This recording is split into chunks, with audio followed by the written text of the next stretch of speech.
Saya Muhammad Fauzi, BP 121086-2002.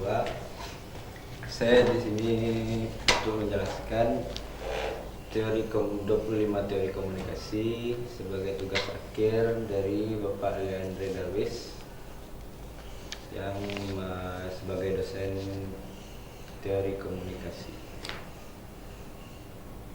Yang pertama yaitu social scientific theory, yaitu teori yang berkaitan dengan sifat dasar, cara kerja, pengaruh dari komunikasi massa itu sendiri, dan sumbernya adalah observasi objek. Yang kedua yaitu normatif teori. Normatif teori itu kegunaan dari masyarakat bagaimana seharusnya media agar sesuai dengan nilai sosial. Tujuannya untuk membentuk institusi media agar sesuai dengan yang diinginkan oleh masyarakat. Yang ketiga yaitu teori efek moderat media massa, dikemukakan oleh Sandra Ball-Reckat dan Melvin L. DeFleur.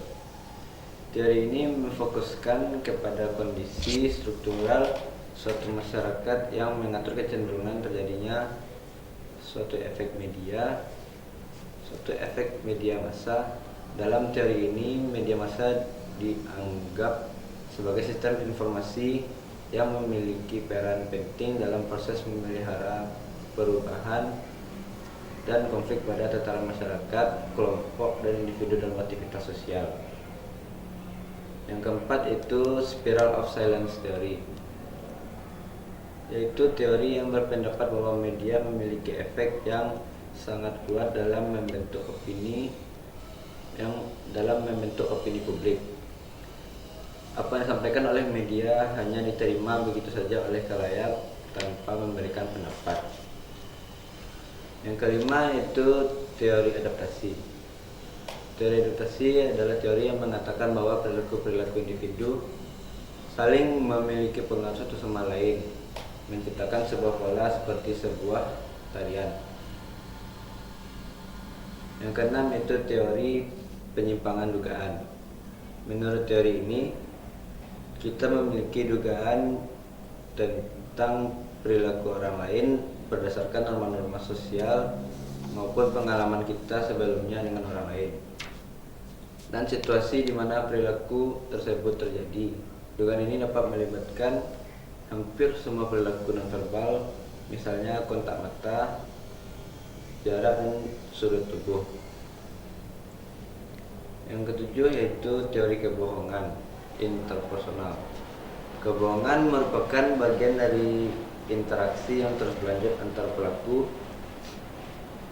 antar pelaku komunikasi yang menggunakan proses maju mundur. Kebohongan melibatkan manipulasi informasi, perilaku, dan citra yang dilakukan dengan sengaja untuk membuat orang lain percaya atau keyakinan yang palsu. Yang keempat itu teori kritis. Teori ini menunjukkan kepada kita bagaimana menggunakan bahasa dalam percakapan yang menciptakan pembagian sosial dan memegang teguh pandangan kesetaraan yang membentuk komunikasi dengan memberi wewenang kepada semua kelompok. Yang kesembilan itu teori budaya pendamping, yaitu teori mengenai percakapan antara anggota kelompok dominan yang terwakilkan. Teori ini dirancang untuk memfasilitasi pemahaman pada bagaimana anggota kelompok budaya yang pendamping mengatasi perbedaan mereka dengan yang lainnya. Yang ke-10, teori retorika ajakan. Teori ini menggunakan ide dari sebuah undangan sebagai sebuah mode percakapan.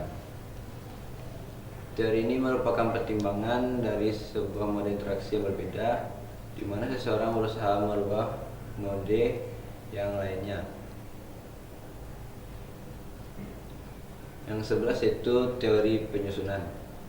merupakan gagasan dari Anthony Giddens.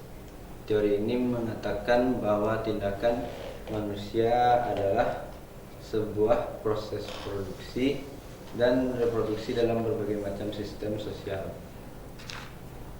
Yang ke-12, teori fungsional oleh John Dewey. Teori fungsional dalam komunikasi kelompok memandang proses sebagai sebuah instrumen di mana kelompok membuat keputusan menekankan hubungan antara kualitas komunikasi dan hasil dari kelompok. Yang 13, teori pemikiran kelompok dikemukakan oleh Irving Janis. Pemikiran kelompok adalah sebuah hasil langsung terhadap kepaduan kelompok.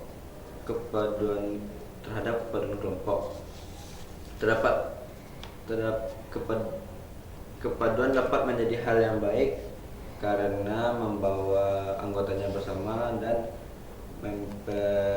mempererat hubungan antar pribadi. Yang selanjutnya, teori jaringan. Jaringan merupakan susunan sosial yang diciptakan oleh komunikasi antara individu dan kelompok. Saat manusia saling berkomunikasi, tercipta mata rantai. Mata rantai tersebut merupakan jalur komunikasi dalam sebuah organisasi. Selanjutnya, teori strukturasi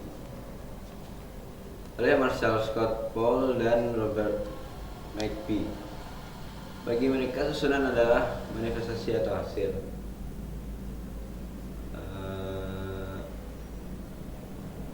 dari komunikasi dalam organisasi.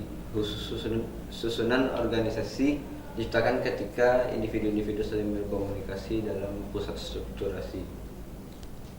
Selanjutnya, teori kendali organisasi dikemukakan oleh Philip Tomskin, George Cheney.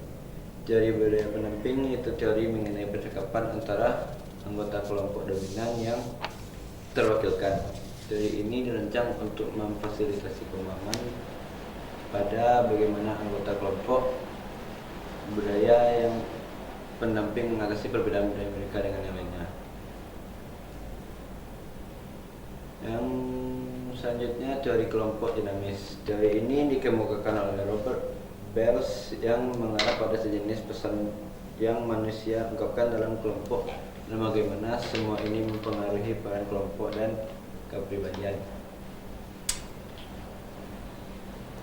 Selanjutnya, teori kelompok terpercaya dikemukakan oleh Linda Putnam dan Cynthia Story.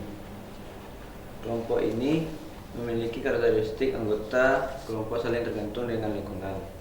Sebagai seorang anggota kelompok, kita jarang mewakili diri kita sendiri. Malah kita lebih mempertaruhkan minat orang lain. Minat tersebut akan mempengaruhi apa yang kita lakukan dan katakan dalam kelompok. 19. Teori kerja kelompok efektif antar budaya dikemukakan oleh John Ozell. Semua perbedaan budaya mengharuskan komunikasi yang efektif. Budaya campuran dan keragaman kelompok mempengaruhi proses komunikasinya.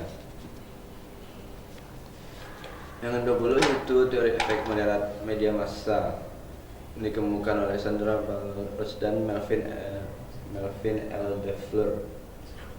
Teori ini memfokuskan pada kondisi struktural suatu masyarakat yang mengatur kecenderungan terjadinya satu efek media massa. Dalam teori ini, media massa dianggap sebagai sistem informasi yang memiliki peran penting dalam proses memelihara perubahan dan konflik pada tataran masyarakat, kelompok, dan individu dalam aktivitas sosial.